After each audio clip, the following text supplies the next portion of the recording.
প্রথমে আলুটা সিদ্ধ করে তারপরে পেঁয়াজ, লবণ আর শুকনো লঙ্কা দিয়ে মেখে নেওয়া হলো।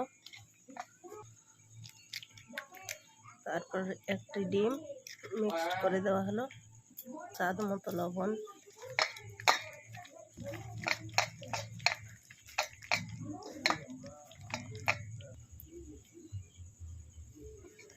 তারপর একটু কম তেল দেওয়া হলো। তারপর আটা মেশানো হলো।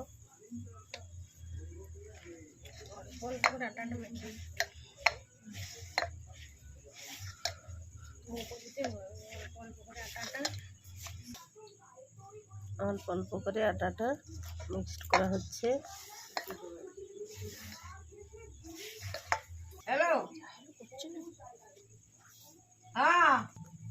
অনেকে আলুর পুর দিয়ে পরোটা বানায়, তো আমরা একেবারে আলুর পুর রেডি করে তার সাথে আটা মেখে পরোটা বানাবো।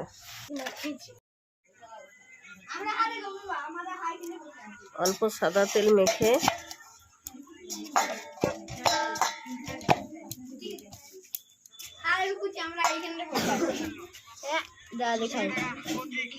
পাঁচ মিনিটের জন্য রেস্টে রইল।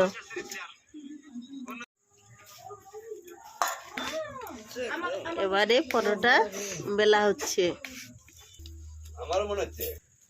প্রথমে দুই পিঠটা ভালো করে সেঁকে নিতে হবে, তারপর অল্প সাদা তেল ছড়িয়ে দিতে হবে।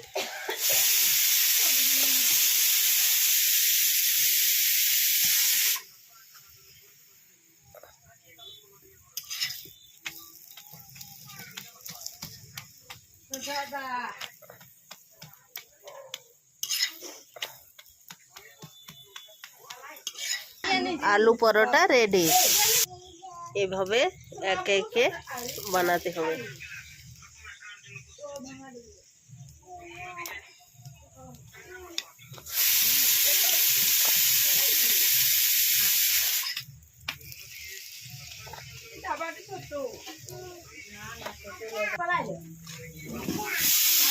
দারুণ সব,